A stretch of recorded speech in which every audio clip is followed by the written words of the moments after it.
O áudio que vocês vão ouvir agora é parte do podcast Xadrez Herbal. Caso vocês queiram ouvir mais sobre esse assunto e outros temas de política internacional, é só ir em xadrezherbal.com. Bem, passemos agora para o primeiro bloco do Giro de Notícias. Notícia da sexta-feira passada, dia 24 de maio. Centenas de estudantes estrangeiros fogem do Quirguistão após ataques. Essa é uma situação muito triste e que, ao mesmo tempo, né, alguns às vezes podem falar, lá vem eles com notícias da Ásia Central e tal, mas é um tipo de notícia que, infelizmente, pode se repetir em outros locais do globo. O que acontece? Né?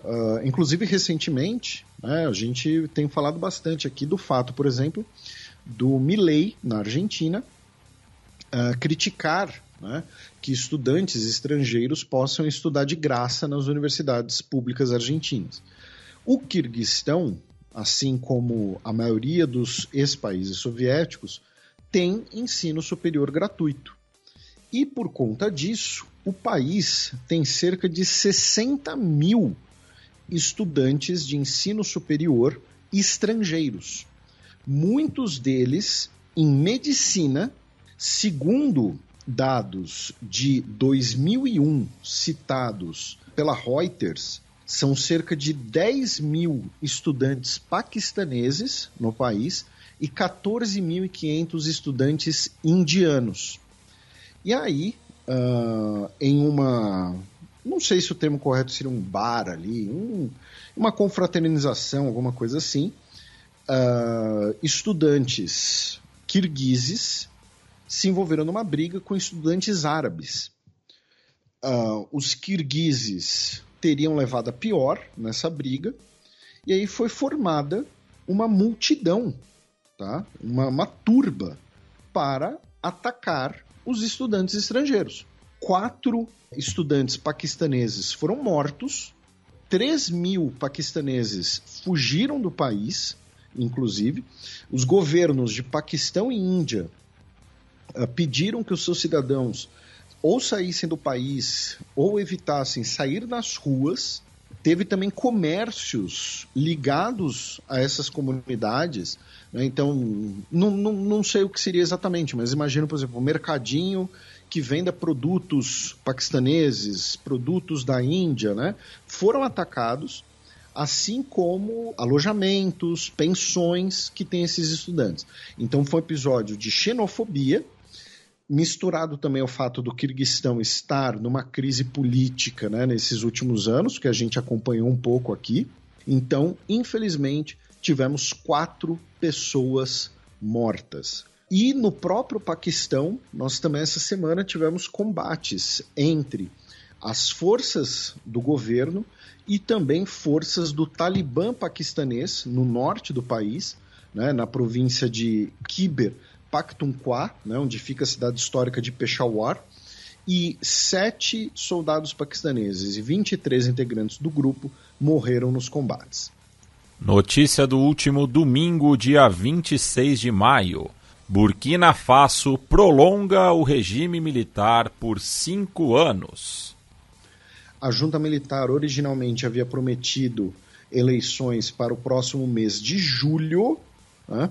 Porém, decidiram estender o que é chamado de transição democrática por mais 60 meses, ou seja, mais 5 anos, afirmando que a situação de segurança no país ainda não permite o retorno à democracia, né? Lembrando que essa é a terceira vez que a realização de eleições em Burkina Faso é adiada.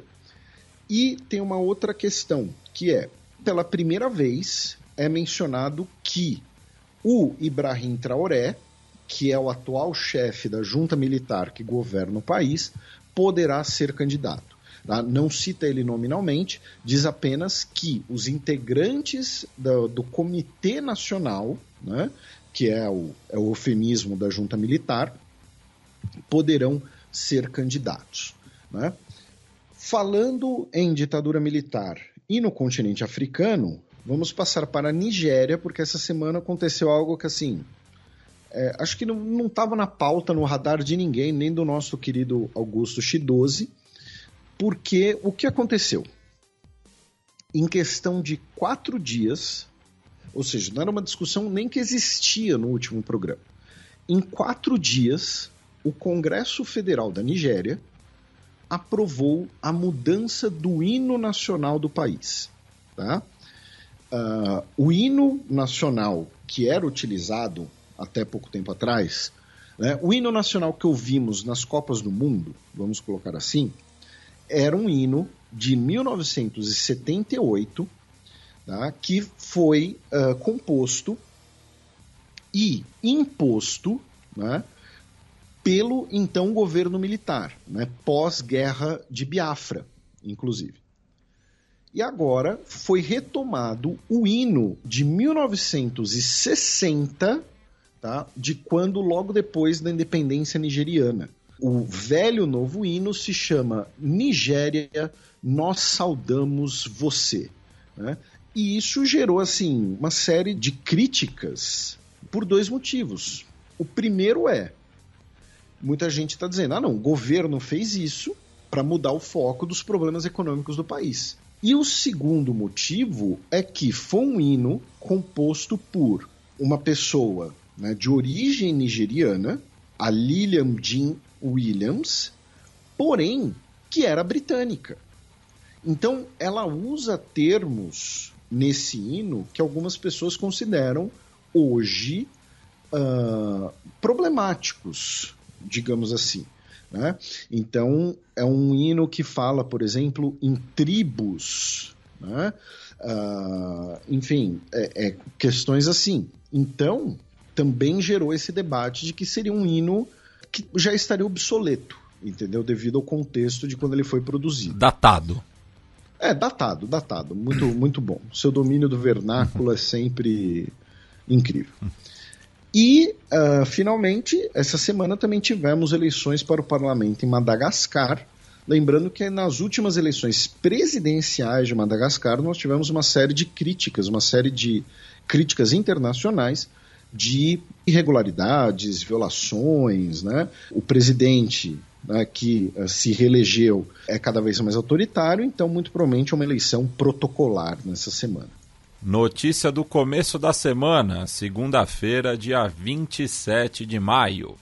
Papua Nova Guiné estima 2.000 mortos após deslizamento. Infelizmente, tivemos uma tragédia essa semana em Papua Nova Guiné, que foi um deslizamento de terras, especialmente nas vilas de Kaokalaan e Tulipana, que ficam na província de Enga. Tá? No último dia 18 de maio, tivemos um terremoto leve na região.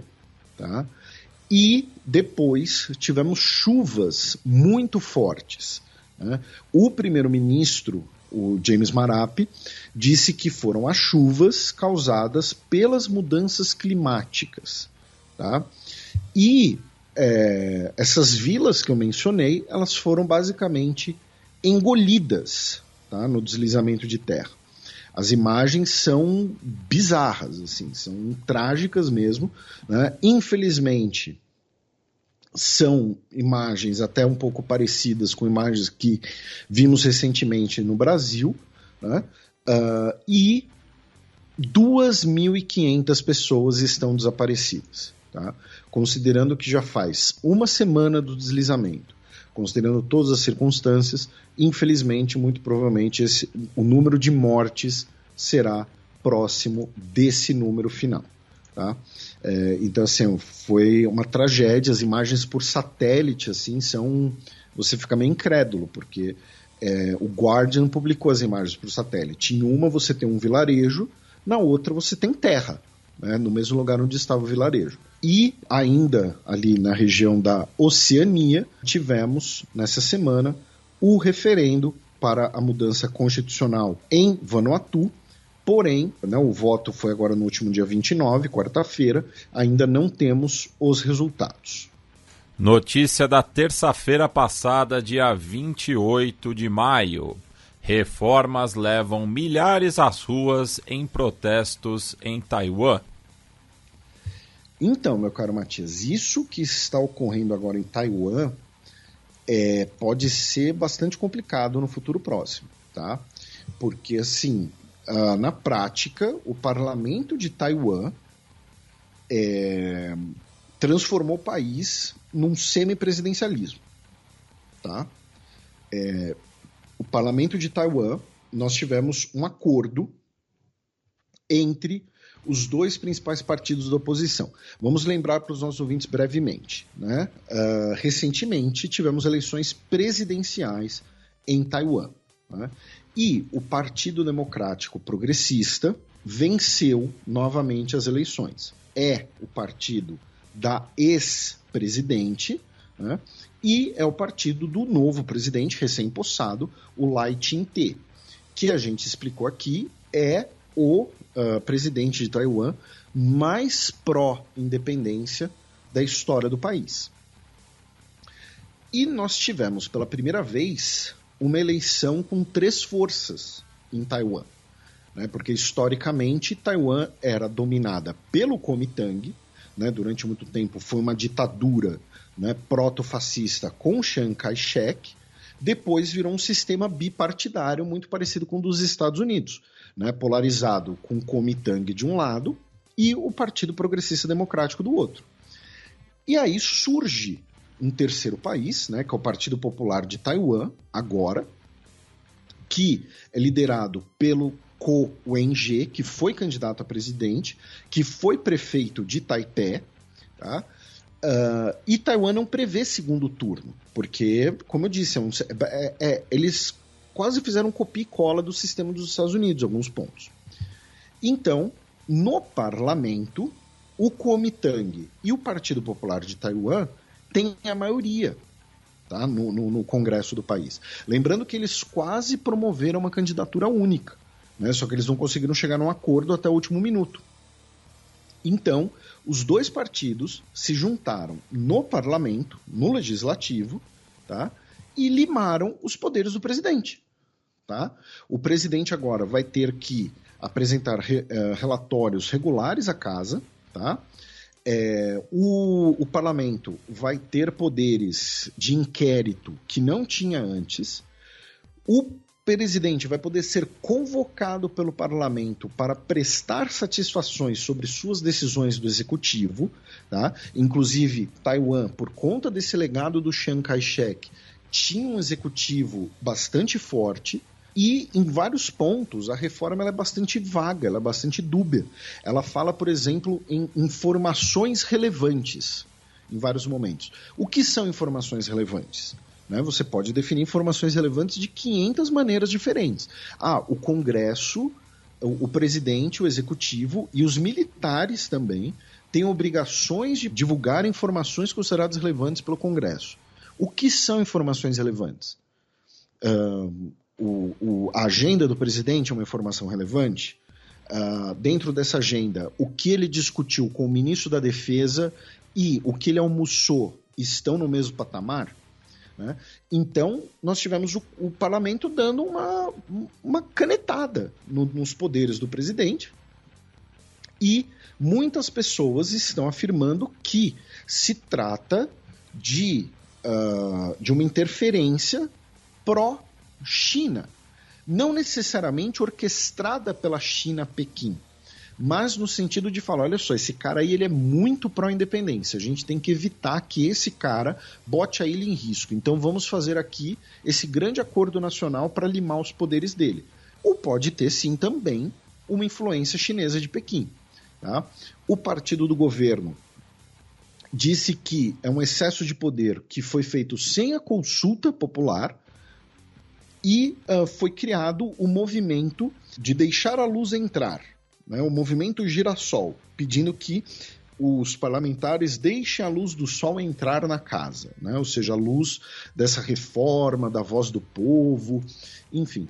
Então, a situação em Taiwan agora pode ficar muito séria, porque é uma divisão interna bastante forte e que pode ter um componente, digamos assim, externo também.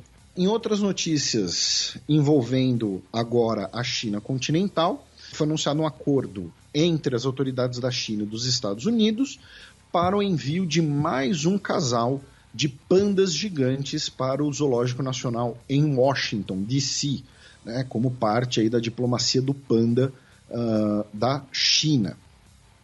Em Hong Kong, 16 dos ativistas, né, dos protestos contra a Lei de Segurança de 2020 foram julgados essa semana, e dos 16, 14 foram condenados. Apenas as sentenças diferentes, algumas inclusive ainda serão decididas, porém vários desses ativistas contra a nova Lei de Segurança, que é bem mais rígida, né, é basicamente um copia e cola da Lei de Segurança de Pequim, então foram condenados. E tivemos um encontro entre o primeiro-ministro da China, o Li Qiang, e o presidente da Coreia do Sul, o Yoon Suk Yeol, nessa semana. E neste final de semana teremos o início de uma cúpula trilateral entre China, Coreia do Sul e Japão para diminuir as tensões na região, segundo as declarações do gabinete do presidente da Coreia do Sul, o Sérgio Moro de Seul. Excepcionalmente, não teremos a coluna da professora Vivian Almeida, então passemos para o segundo bloco do Giro de Notícias. Notícia da quarta-feira passada, dia 29 de maio. Coreia do Norte envia balões com lixo e fezes para o sul. Eu achei que você ia fazer uma interpretação mais cômica dessa manchete. Mas não tem muito o que falar depois dessa manchete. Ela é literal. Pois é. O que acontece é que, né, nas últimas semanas, acho que a gente chegou até a mencionar isso, não lembro, né, nós tivemos o retorno, né, do envio de balões com pendrives, né, pelo sul em direção ao norte, né, e esses pendrives normalmente contendo ou K-dramas ou então K-pop. E aí a Coreia do Norte retaliou com centenas de balões carregando fezes e lixo. Eu não sei se eles quiseram dizer que K-pop e K-drama são lixo e cocô, mas mas tivemos aí essa troca de infantilidades, né, entre as duas repúblicas coreanas. Lembrando que hoje a gente tem um episódio dedicado à diplomacia do K-pop, né? É o 138º de abril de 2018, né? Quando até houve uma apresentação do grupo Red Velvet em Pyongyang. Pois é, e encerramos com Red Velvet, inclusive. Acho que foi o primeiro K-pop que tocou aqui e último. E hoje a Coreia do Norte testou, né, disparou, melhor dizendo, alguns mísseis de curto alcance na Península Coreana, né, como também parte aí dessa troca de provocações. E mais sério e mais importante é que no último dia 26 de maio, a Coreia do Norte novamente tentou lançar um satélite espião em órbita e o foguete não funcionou. O foguete explodiu ainda no primeiro estágio. É a segunda vez que isso acontece, né? E assim, pode ter sido acidente? Pode ser sabotagem? Pode, né? Que não dá para saber. Duas notícias de ontem, quinta-feira, 30 de maio. A apuração parcial aponta que sigla governista deve ficar abaixo de 50% na África do Sul. Nesse momento são 18 horas e 34 minutos no horário de Brasília, de 31 de maio, e estão contados 89% dos votos, certo? E nesse momento, segundo o site, né, da autoridade eleitoral sul-africana, o Congresso Nacional Africano está ficando com apenas 41% dos votos. E o Lança da Nação, né, o MK, que é o partido do Jacob Zuma, né, embora ele não possa ter sido candidato, como a gente repercutiu aqui nas últimas semanas, está ficando com 13%. Ou seja, ele está conseguindo infligir ao Congresso Nacional Africano o que ele queria, que é: vocês vão precisar de mim para formar um governo, tá? O Partido Conservador está na casa dos 22% e os Economic Freedom Fighters estão na casa dos 9%, tá? E lembrando que semana que vem teremos um convidado especial para falar sobre a África do Sul e teremos então os resultados finais também. Trump se torna primeiro ex-presidente dos Estados Unidos condenado criminalmente. Essa é uma notícia importantíssima, porém que ainda não dá para avaliar. Tá? Mas vamos lá. Nessa quinta-feira, dia 30, foi divulgado o veredito, né?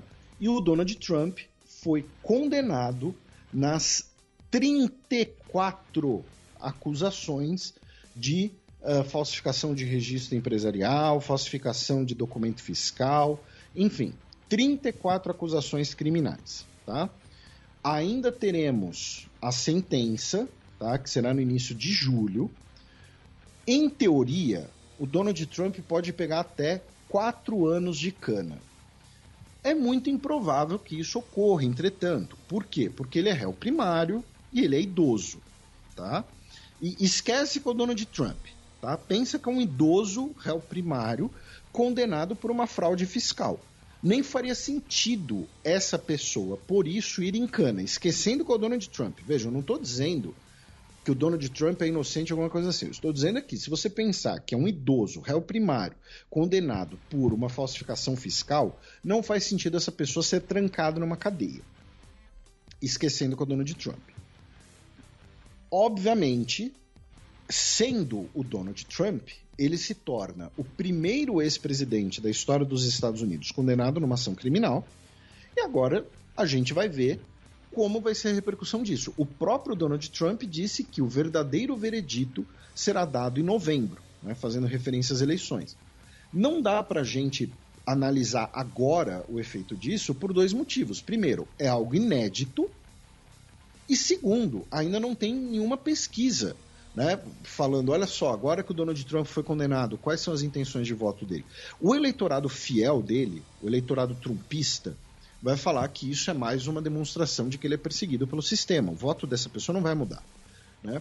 Mas o voto do conservador moderado, especialmente nos estados-chave, aí tem que ver como é que vai ser. Para os nossos ouvintes, eu só queria deixar claro uma coisa, que é o seguinte: o Donald Trump, ele culpou o Joe Biden, né, disse que ele está sendo perseguido pelo governo e tudo mais, e disse que o juiz do caso dele é corrupto. Tá? Podem existir juízes corruptos, podem existir juízes que vão participar de um caso dessa magnitude com intenções políticas ou com intenções de ego, tá? Porém, o Donald Trump não foi condenado por um juiz. Ele foi condenado por um júri formado por 12 pessoas. No Brasil, o júri só é utilizado em casos contra a vida. Nos Estados Unidos, dependendo do estado, você tem os crimes que são julgados por um júri. E no caso do estado de Nova York, as acusações que eram feitas contra ele passam por um júri. Então, as 12 pessoas, tá, começaram a deliberar na manhã da quarta-feira, ficaram mais de 24 horas reunidos, tá, até chegarem no veredito de culpado. E o juiz, inclusive, pediu para cada um individualmente, tá, confirmar o veredito. Tá? Bem cena de courtroom drama que os Estados Unidos adoram. Né? Então é importante lembrar isso, que o Donald Trump está sendo perseguido por um juiz maldito. Não, ele foi condenado por 12 pessoas. Tá? 12 pessoas comuns. Tá? Então é importante mencionar isso. Em outras notícias dos Estados Unidos, meu caro Matias, o Samuel Alito, né, o juiz da Suprema Corte dos Estados Unidos, que foi flagrado, né, com símbolos trumpistas em suas propriedades, disse que não vai se declarar suspeito, né, em casos envolvendo o Partido Republicano. Outra notícia é que, infelizmente, pelo menos 21 pessoas morreram nos Estados Unidos devido a tornados que atingiram os estados de Texas, Oklahoma, Arkansas e Kentucky, tá? Nessa semana. E, finalmente, uma notícia de hoje, tá? Da sessão... Né? Imagina o Renan, do Choque de Cultura, né? Falando nos Estados Unidos não tem corrupção. Né? Um almirante de 4 estrelas, tá? Né? Lembrando que é quase o topo da carreira nos Estados Unidos, né? Na prática é o topo da carreira. O almirante Robert Burke foi preso hoje por suborno, tá? Ele teria direcionado licitações, quando estava na ativa, para uma empresa que estava pagando a ele uma mesada que somada dava $500 mil por ano. E ele fez isso enquanto era o comandante de operações da Marinha dos Estados Unidos na Europa, tá? No ano de 2022. Então, né, para notícias de não tem corrupção nos Estados Unidos ou não tem corrupção nas Forças Armadas, é uma notícia que já mexe com dois tabus de uma vez só. E só uma última, Felipe, pensando também na corrida presidencial, é que o candidato independente, né, o Robert F. Kennedy Jr., disse que ele se opõe à retirada de estátuas confederadas, né, mostrando qual que é o eleitor alvo da parte dele, né, ou seja, vai disputar o voto dos conservadores sulistas com o Donald Trump. Abaixa o volume porque lá vem Breaking News. Primeiro-ministro da Eslováquia é liberado do hospital. Notícia de hoje, né, o Robert Fico, primeiro-ministro da Eslováquia, que sofreu, né, a tentativa de assassinato, né, tomou 3 tiros, né, foi liberado do hospital hoje, tá? Ele estava no hospital de Banska Bystrica, né, e agora ele foi para Bratislava, a capital, onde ele ainda vai passar por recuperação, né? Fala-se, inclusive, que ele talvez tenha que passar por um período de fisioterapia, tá? Porém, agora ele foi liberado, está estável, né? Não corre risco de falecer, então, né? Menos mal, né? Não vou dizer felizmente, né? Mas menos mal, temos essa notícia de que ele foi liberado do hospital.